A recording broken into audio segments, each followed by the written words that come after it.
Hello, hello, hello. All right. So there's nobody watching.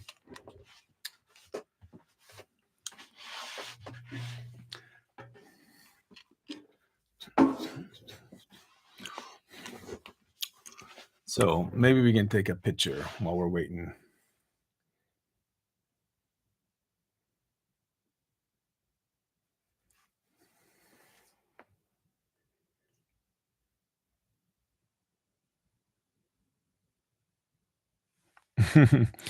Oh, wow. Wait, I just took this up.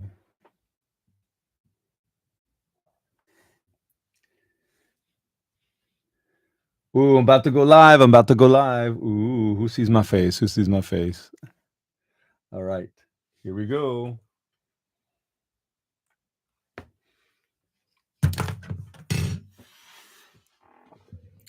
Ooh, fantastic.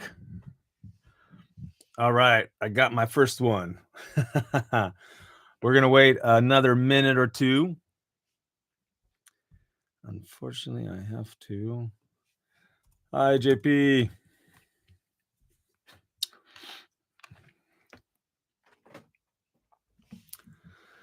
So I'm just going to wait a couple more minutes and then just start.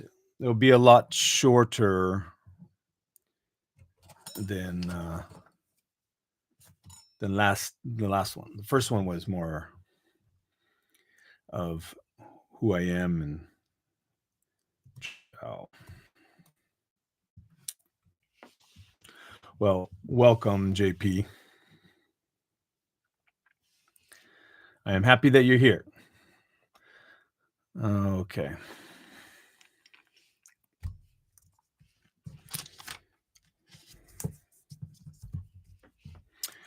So what we'll do is I'll just wait one more minute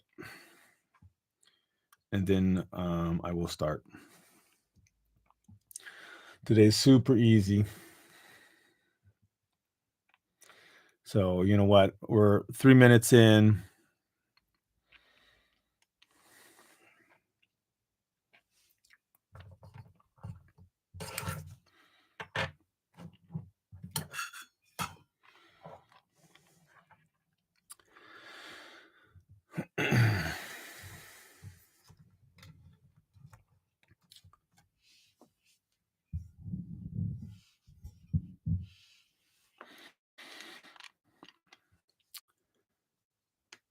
Okay.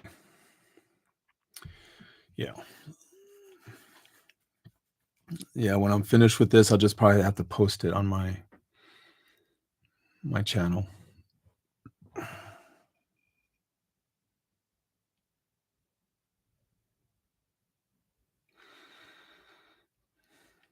Okay, let's do this. Let's do this. Hopefully others will join us, but I'm going to go ahead. So, anyways, thank you for joining me on stream number 2. So, I'm excited because 2 weeks from Thursday, so going back 2 days, I'm going to be launching my book on Kickstarter. Obviously, there'll be different tiers as far as the books, such as signed copies and just all these extra additions that I wanted to do to personalize it. But I'm really excited. So just like I said last time, we started off with the last stream last week, talking a little bit about me, and then a little bit about the gray ant, how I started 11 years ago, and kind of just a general overview. So anyways, what today's topic was on is talk about the language of the trees.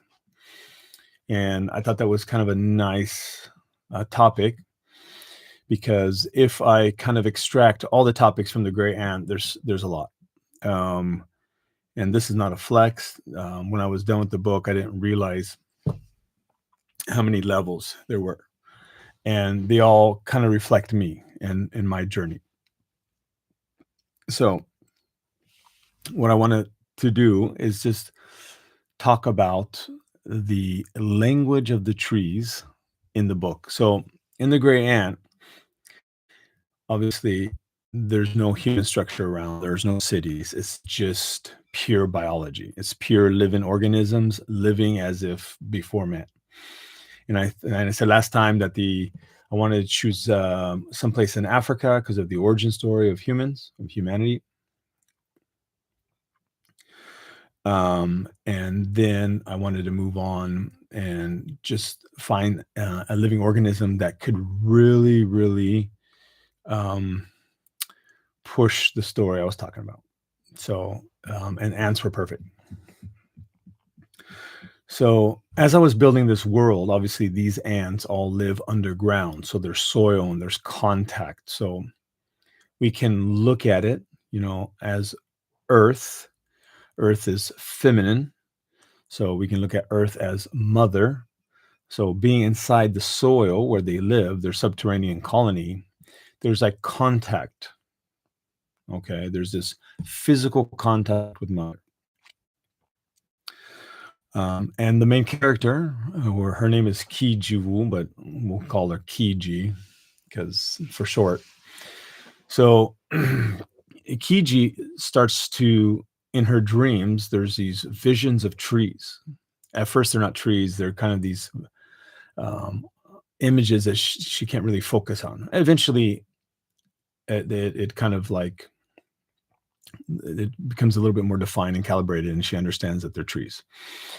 And these trees kind of talk to her, and they slowly start appearing the more she starts questioning the system that she lives in. So there's these cracks of doubt as far as how she lives, which is a very complex society. So we know that there's a caste, there's a labor caste. They're extremely religious. They're they have they dive deep in mythology. They dive deep in rituals. They dive deep in kind of like all the dogma that you would see, whether it's a modern day religion or earlier religion, where the letter of the law becomes more important than the spirit of the law, right? So, and so there's this idea, it's something that they say to themselves all the time above myself, which is part of their code, as if to say they are not important, the colony is. So it's a common phrase that they say to each other. Ooh, I gotta do a shout out. Hello, my good brothers. So, anyways, so in the system that she lives in, she starts questioning it because there's these things that surface. And as everybody kind of moves on in a mechanical way, all focusing on this future prize, which is proving their worth, getting a name, and eventually, when they pass on, they get to live in their heaven. Their heaven is this giant feasting hall, and their god is a feminine god. I mean, a female god by Mulungu. So going back to Kiji as a character, even though they're immersed in nature, so there's this giant rock tower next to the entrance, which represents the reminder of who they are. So the virgin queens or the queenlings, um, they're the ones who have the honor of blowing these shells, these dry shells from this tower every morning and every night, and it calls forth the colony. It calls them forth, it brings them home, and then the night crews come. So it's always a constant reminder that there's always labor to do. There's always work to do, and there's little rest. And the focus is I need to build the colony. I need to make the world like us. And they call themselves the Chagu. So the whole world needs to be Chagu. Why? Because that's the right way, right? And I talked a little about that, how kind of all of us, how we're raised. It's not like it's explicit. Oh, this is the right way to drive, or this is the right way to eat, or this is the right way to believe, or this, your language is superior. your belief system is the belief system. So it's not really explicitly told, but it's implicit, and I think it's very natural. And I used the example last week as far as certain countries drive on the other side of the road, and I caught myself saying driving on the wrong side of the road. So there's this kind of this implicit bias. Anyways, so I'm building this world, and there's territories, and they have enemies where they have neighboring other ant colonies that are different than them, and so there's border wars. So there's soil, and there's brush, and there's trees, and there's elephant grass. So, and then later on, there's a series of trees, whether it's the baobab or different types of other trees. So the setting around the world it's just 100% pure nature. And so all of a sudden, the more she doubts, all of a sudden she starts having these dreams, and she doesn't know what to do with it. And there's a subtle voice in the dreams, and the dreams keep saying "nitafute," which is kind of a loose translation in Bantu or Swahili of "find me." But it's not imperative. It's like, "Come find me." It's just like this gentle "find me." And so these trees she doesn't recognize. They're not in her territory or in her world. And as of right now, her world is small. She knows very well the subterranean colony because she was a sweeper. Sweepers are those who carry out the dead, those who die in the colony. And so, anyways, as time moves on, there's this strong desire to reach these trees. So, so like I want to stop there just for a sec. I'll continue a little on with the story. So what I did was, and it's difficult for me how much information I want to reveal because I don't want to reveal too much because I want you to read the story, is like I wanted to read something that was a huge journey of transformation, both internal and external. And I wanted something that was very powerful on a macro level. Something of harmony, something of balance, either even something divine.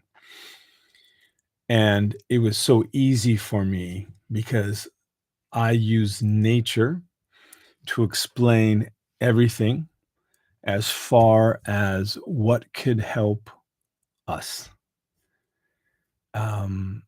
Because, the main character, Kiji, is all of us. We're born in systems. We're born someplace on this planet where we're told what we do is the right way. And if we follow the steps of maybe our parents or our grandparents or the people around us, that is the right way. And in doing so, following others, following other systems, following other paths that have been laid out, you kind of sacrifice yourself. You sacrifice the true meaning of who you are and who your calling is. Because there's moments when you're just like, well, why am I doing this? Like, why am I studying this? Why am I going to university to do this? Or why am I working at this job? Is it to make my family happy? Is it for status? Is it just for financial compensation? There's so many things that you can think about in your life, but then you're empty. So what I want to do is I wanted to take, let's say, certain characters and put them in this type of adventure where once they break free of this system of belief, that they encounter a new world. So like, for example, Kiji, she eventually is able to see the world around. Now, when I say the world, it's not like from a human perspective, because you're an ant. You're not going to go far. So the reason why she was able to hear is because something super important. Because ants, biologically, they're one of the cleanest living organisms in the world. They're constantly cleaning themselves. They clean themselves with their antenna that they just kind of swipe over their body. So I was really worried that when you read the book, the readers will be like, "Serious? They're cleaning themselves again? Didn't you tell me that they just cleaned themselves 2 paragraphs ago?" Like I was really worried about that because in real life they just constantly clean themselves. And for me, that was perfect. It was like boom, that Lego piece. Because what happens is like in this specific society, cleanliness is next to godliness. So they had to be meticulous. Like everything had to be clean. And that connects to how they operated, their rights. So, whenever a certain situation happened, they had to say certain words. So as a sweeper, there were certain rights that they had to say when they picked up somebody, and they had to walk in a special way. Like everything you would think would be sacred, but then you realize there's just these mechanical things you're forced to do. But if you dive deep, they're meaningless.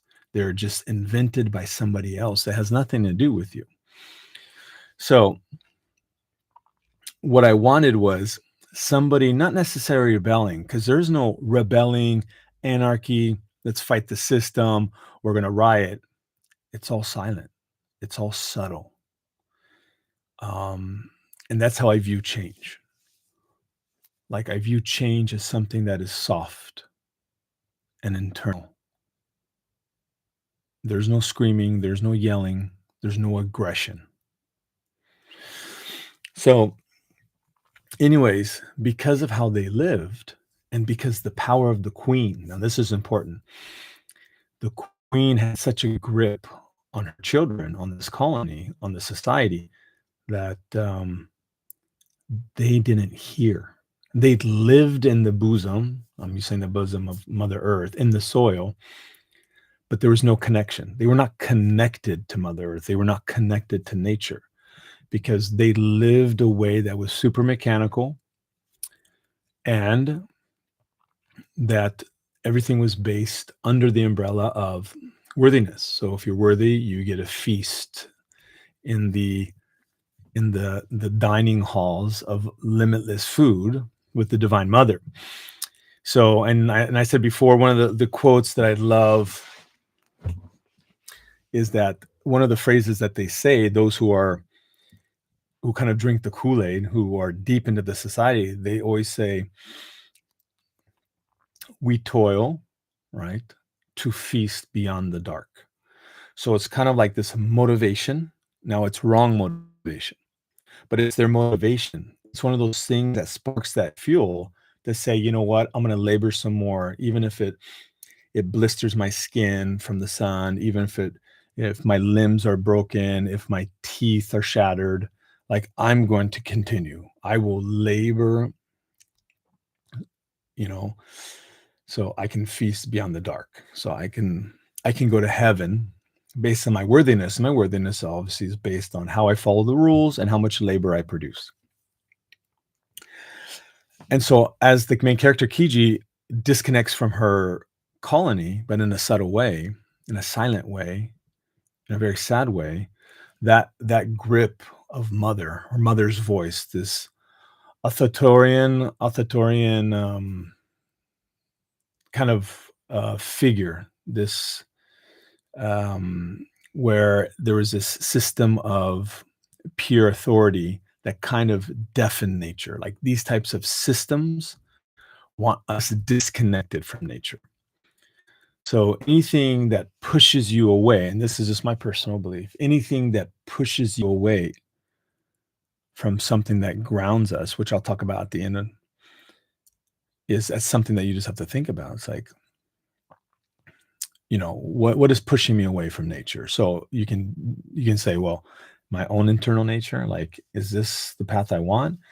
And the literal sense of where's the grass? Where are the trees? You know, I need this. So anyways, I'll answer your questions in a couple minutes. I'm sorry. I'm kind of lost in thought. And then, I mean, I'm not lost in thought. Let me finish this and I'll get back to the question. So the moment that the main character, she starts doubting, she sees things that she begins to question, and there's things that are so explicit in your face that she's looking at it and she's like, "Oh my goodness, these things are happening." And she looks at her other sisters, and it's almost like this complete ignorance. Now, is the ignorance like kind of, I'm going to close my eyes? Is the ignorance indifference? Or are they just not aware because they're so stuck in a system of, I need to labor, I need to prove myself worthy, um, I need to get myself a name. So there's so many moments she has this, and she begins to question, and so that's when the trees begin to reach out to her. So, so there is, through Kiji, there's a reconnection with nature, but there's purpose to it, because what happens is that there is, behind the final objective is not only transformation, but there's balance. And this is kind of difficult for me to talk about because I'm always scared to reveal too much. So I'm going very, very, I'm zooming out. Let me answer some questions. All right. Did you know about the transformation journey when you started writing? Great question. Great question, Marta. No, I think I remember, I think I said in season one, season one. Season one. The first streaming episode I did, where I thought, you know what, I want to write a really cool book. I want it to be a little bit more complex than my previous two children's illustrations that I wrote. I want something. So I just started writing, and I just realized, wait a minute, this isn't a children's book because I'm writing a lot. And so it was, the term story therapy, like I'm living proof that it exists and it is therapeutic, because I subconsciously, through characters, wrote out my own journey of living in something, growing up in something, and realizing it wasn't my calling, and I didn't know what to do. And so everything around me broke. And so it was just me subconsciously writing about that. And when I finished and I look back at it, I'm like, oh my goodness, this is about me. I didn't even know it. So no, explicitly, there wasn't me saying, oh, I'm going to write about this. So yeah, I had no goals. It was just pen to paper. And obviously that first draft that I wrote 11 years ago is very, very different than now, because what's cool is, like, if I had published that book 11 years ago, it would have been very, very simple. But as I've gotten older, and I think I've gotten through lots of levels of transformation, because I believe that we have to work on ourselves a lot. Um, that now I see things also all around me. So that's why I kind of created all these multiple layers of systems that represent how we live, right? And just to raise the question of curiosity of, like, is this my path? But in a way that's subtle, right? You're like not an elephant stomping through the forest. You're just a mouse trying to get through one place to another. Answering another question, what were they constantly cleansing of? Is that related to the shedding or some of the social norms? Good question. Come out. So how I wrote the book is always in two layers. There's a biological, realistic reason, and then there is another reason that I can put in, but I would rather, the answer is yes, there's two levels, but I can give my own version. But what I really want is, there are pockets where it's subjective and how it applies to you. So like I said before, the ants are always cleansing themselves. They always have to be clean. So this is a biological truth. Now, what I added in was human complexity, human society, human structure. And in doing so, cleanliness was no longer a instinctive biological um, kind of like thing to do where they constantly need to be clean because they love being clean. I said, okay, how can we add another layer to this? So so they clean themselves with a meaning of I need to be clean because I believe there's now it's never said cleanliness is godliness, right? But it's an old term, it's an old Protestant term. So even though many people believe that, you're just like, well, what does clean mean? What are you referring to clean? You mean like physically is like the room clean? And no, this room isn't clean. Yeah, it's my fault. It kind of means what do you do that's very mechanical that you do without reason, or what are the things that you do that you believe gives you worth? So the Chagu do it because it's their code. The code is cleanliness. And why are they constantly cleaning themselves? Is because they are Chagu. They are the chosen people, the divine mother. They have to set the example. And this is how they prove their worthiness by mechanically, constantly cleaning themselves. And what happens then? So if I think I have the truth, then and I'm constantly cleaning myself, I can look at others and say, "Oh, look at you." So you open the space for harsh judgment, right? So you that's when you start the riots and the witch burning. It's like, "Oh, look, they're not cleaning themselves. They're not worthy," right? And how would I translate that to now is, "Oh, look at them. They don't believe how I believe. They don't live how I live. They're wrong." Okay. So I believe that there's lots of layers to us humans. Well, whether you want to delve deep into structure or just how our systems of thinking, modalities, behavior, our complex cultures, the language, the religion, even subtle micro beliefs, right? Um, so just I'll just give you something simple, just the idea of like salt, right? Like, or no, I'll give you something else. Like, and this it's simple, it's harmless, it's not going to offend anybody. But the idea of like superstition, like a knock on wood, right? And in the States, I have to knock on wood, right? And it means that I'm counter attacking anything negative. In Italy, where I'm currently living right now, it's like I'm knocking on iron. So yeah, okay, these belief systems, they're not going to stop me for fulfilling my true potential. They're not harming anybody. They're not doing anything. But I just wanted to find something neutral to give you an example of things that we do without even knowing about. So, anyways, so going back to Kamal's question, yeah, it is societal norms. So whether the norm is personal, right? Whether it's familial, whether it's like community, you know. Um, so that's kind of where I was at. So what I want to do is I want to go ahead and move on and open up a little small section of biology. So something really beautiful about trees.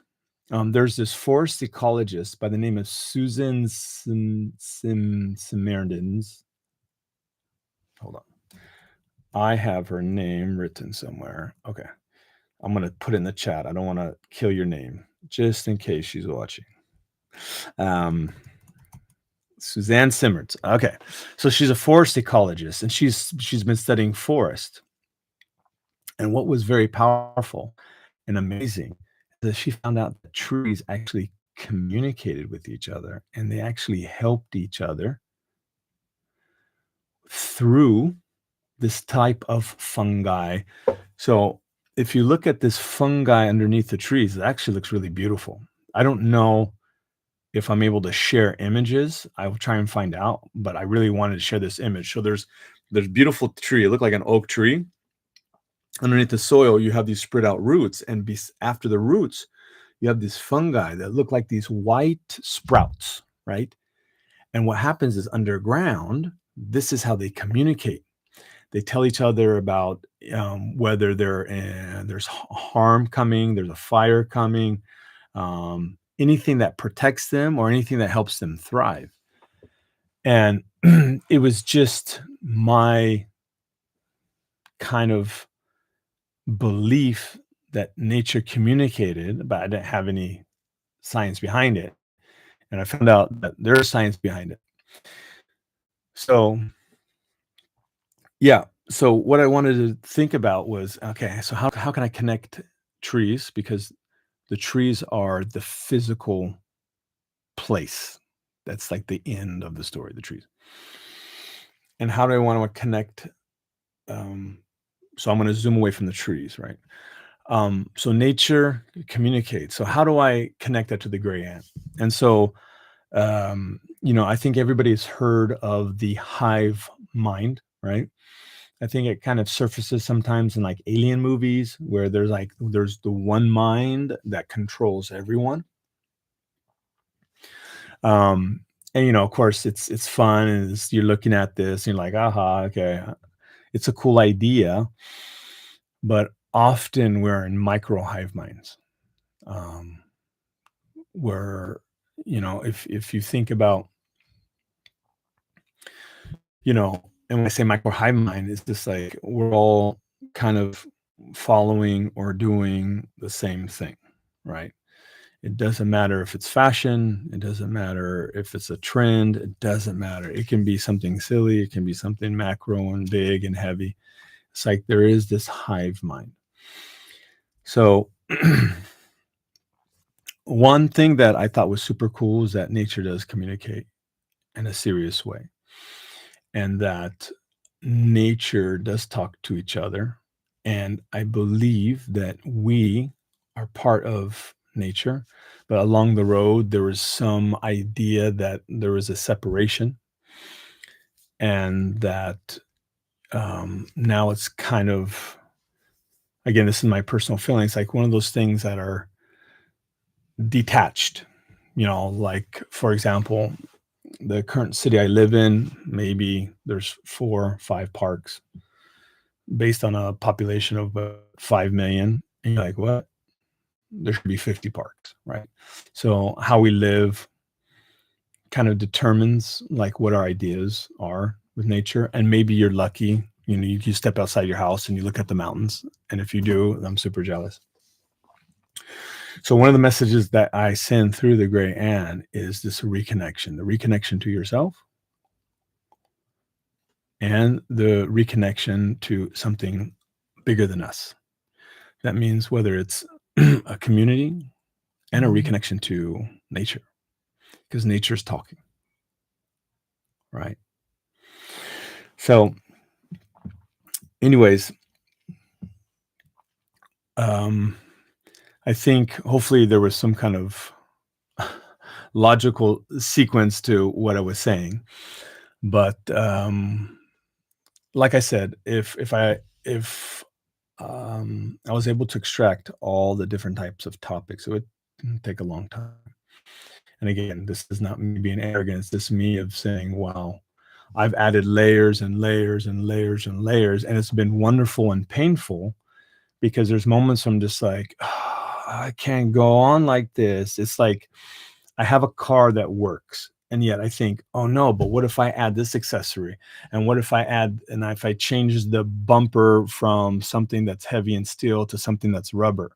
Or like, what if I update the stereo? It's just like this constant change. And I get to the point where, listen, I don't care about anything else. I just want to drive this car. And for a long time, I was like that.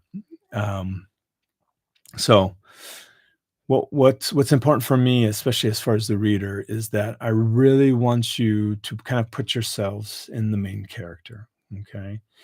Um, and to realize that, you know, that their nature itself is beautiful, it's amazing, it's grounding. One of the powerful effects that I think a lot of people don't realize of like, yeah, I like walking in the park. Why is that? Because as you're looking at nature, first of all, you're not looking at your phone, and nature keeps you in the present. If I'm looking at a stream, or if I'm looking at leaves falling, or if I'm looking at this small lake, or if I'm looking at all these beautiful, colorful trees, or these like bush or plants, or I see animals that live and move and make sounds, I'm I'm like absorbing all this wonderful stimuli. What happens? I'm not thinking about the past. I'm not thinking about the future. I'm not thinking about my problems. I'm not thinking about A, B, C, D, E. I'm in the present. And that's where healing is, right? It's like the forever now, the eternal now. So going back to the gray ant, they live in nature, but yet they were disconnected. They're disconnected through and all their very severe religious strict society that implicitly they just kind of disconnected. It was just something that they had to manage, that they had to create, that it was all in their hands. It's kind of like when I go to a park and I see where there's I don't know, I might see somebody who's a leaf blower blowing with the leaves, and I look at it. I'm just thinking, what if I represented nature, right? And nature's looking at this human trying to clean it, trying to cut the grass, to try to make trim it. Like I always think, what would they say, right? It's like, what are you doing? Oh, you're humanizing nature by trimming it and cleaning it and making sure the sidewalks are okay. It's just my own personal thought. Um, but what's important is even though there's this very complex religious base, um, this society that's detached from nature, even though they live in nature, and they have a belief system that pushes them to labor till they die. Um, and then everything's enforced by soldiers because there's a caste system. So we have our workers, our laborers, and which are small subdivisions like foragers, scouts, sweepers. And then you have the soldiers, the ascari, and they're the ones who enforce the code and then they protect the colony. But it's a colony that's cruel and it's very indifferent, right? And you're just like, okay, cruel and indifference. And it's just like, well, I mean, you can apply that now. I remember seeing two videos, one in China and one in New York, where there was somebody that was on the ground dead. And for hours, people just walked by them. And it's just like, where's the humanity, right? So it's one of those things where you read and it makes you look at yourself, look within, and also look around where you live. And just kind of like raise that curiosity and the awareness of saying, wait a minute, is this how it's supposed to be? Right. I really appreciate you listening to me up until now for episode 2, which I called it Language of the Trees, because I think the language of the trees is the language of nature. It is that soft voice that when we're able to distract the noise, cut off all the noise, get rid of distractions, or as Kiji did, was question her society and the weight and the words of her queen mother loosen their grip. She was able to see clearer. She was able to do things that she could never do before. And nature itself reached out to her. They had always been calling, but nobody was listening. Right. So my question is like, when you're reading this, I want you to think, oh wow, is there something calling me? Am I listening? Now maybe us questioning that has nothing to do with us cleansing ourselves or thinking that we're worthy, but it could be trying to survive, yeah, right? Or living kind of like a robot, you know. So, so following that, I think that there needs to be a reconnection to nature.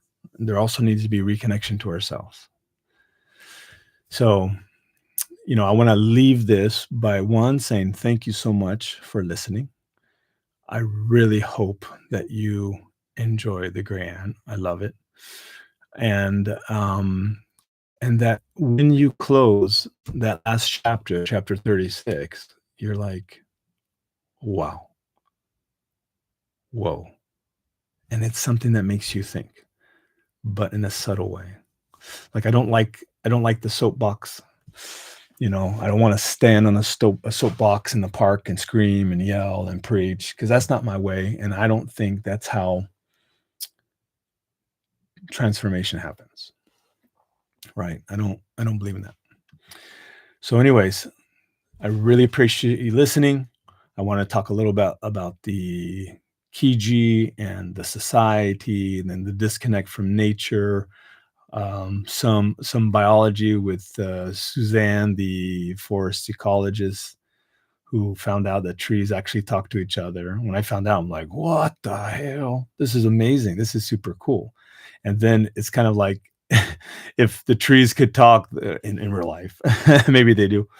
They'd be like, you humans are so stupid.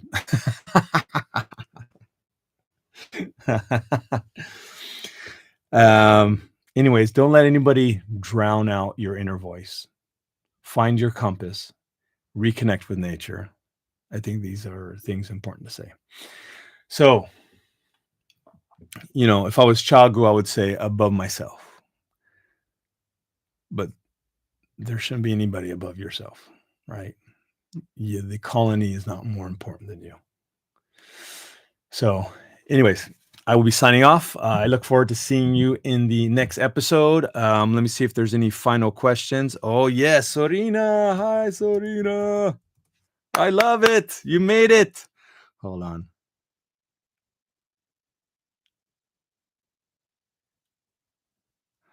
Oh, you put a big smile on my face. I'm so happy you're able to connect. Let me read Kamal, and then I'll comment on what you said, Sunil. I'm reading this. It says, as an author, storyteller, when and how did you realize that what you had at that time was enough for publication? Ooh, that's a really good question. That's a really good question. And I'll answer it going in the future and going backwards. I know once it's published, a year after it's published, I'm going to reread it and go, wow, that's amazing. Oh, what if I had done this? What if I added this? What if I introduced this to the new character? I know I will. So I have a head, unfortunately, that's always moving as far as with storytelling. So that's a really good question. I'll tell you kind of what pushed the fire. So I have been writing it off and on for 11 years. And I think I told you in the first episode that first I would write a story and then I get to the end and all of a sudden I would just lose that feeling of finishing and I'll get excited about starting a new story. So I have so many stories without endings. I'm like, why do I do this? It's like this self-sabotaging behavior. It annoys me. Why am I not publishing my books? And then I realize as the years go by, I'm just like, oh, I just procrastinate. And I had to dig, right? I had to do work. I'm like, but why do I procrastinate? And I had to get to that center, that core of saying, that feeling, that thought, the wrong thought of your words aren't good enough. You don't know how to tell stories right. Nobody's going to watch, nobody's going to read, nobody's going to listen. And that was it. It was fear. So once I overcame fear, and once I realized, I'm getting some kind of white hairs in my beard, I'm very mortal, and like I don't want to get to a point where I said, "Oh, what if I had done all of this?" And it's just like now I went into activation mode, and I'm just like, I don't give a shit. Um, after the grant, I already know what's book number 2, book number 3. I already have the 4 more books already there. Not that I have to write; they've already been written, right? So maybe I give you a long answer, but it was just a series of finally overcoming my fear and realizing I don't have a lot of time, and the courage to think this is a beautiful message. I want the world to hear it and just listen to it. Yeah. All right. Sorina. Okay. Anyways, I just wanted to say thank you for all those who showed up. I'm very, very excited. Um, when it gets into the hands of people, because then it becomes a reality. So yeah. Anyways, I really hope that I sparked an interest. I really sparked an idea as far as the grant, but not only for those who love to read, but also just kind of looking at ourselves, right? Um, and just thinking, you know, I remember last year, it was a complete 7 days in a row. It was during autumn, it was during nature, that it was a moment where I just kind of had to hit pause and I looked around and I said, for the last week, the trees have been falling, the ground is wet, the air is cool. These are all things that I love. I feel the cold in the air and I haven't seen it. Like I've been zombied. And why am I being zombied? Whether it's all the things that I have to do, right? All the responsibilities that we all have, whether it's work, whether it's family, whether it's going here and there, logistics and moving and going and doing. For me personally, I lost that week of my life. I'm like, this was one of the best moments of the year. It's beautiful and it's cold. I love the cold because it helps my brain start writing. That's my writing season. I'm just like, where was I? So I kind of like, that's what I wanted. So anyways, a question of looking inside, a question of kind of looking around us, and then more on a kind of like a global scale. And to listen to the trees, right? Listen to the trees. Tell me, Nita Fute. Find me. Speaking of Swahili and Bantu, I was really scared. So when I was going through reading it and editing it and having beta readers and proofreading it, that was one of my biggest scares. Like, is it too heavy as far as the language? Because the language is, I think, from somebody who is mother tongue English is Anglo-Saxon. It looks complex and actually scary. It's like, how am I going to read a word that starts with the letter M and the letter T? So I kind of have softened it. Anyways, I'm about to hit the 50-minute mark. So I'm sending everybody lots of love. I really appreciate you coming out and listening. And I'm sending a big hug. And I look forward to seeing you next Saturday. And I will be doing basically Saturday streaming up until right before Christmas, because November 27th is the official Kickstarter campaign, and I still just want to stream through that just to kind of talk about the book and just to help others understand it a little bit more and kind of spark that curiosity and answer questions. So I love your support, and I love that you showed up. It helps me, it helps that fire keep moving, and like it gets me excited. Like I'm already excited to do the next streaming. So sending you lots of love. I don't see that there's any other questions. So thank you. So yes, be good. Enjoy the rest of your day. And thanks for your time. I appreciate it. Bye, guys.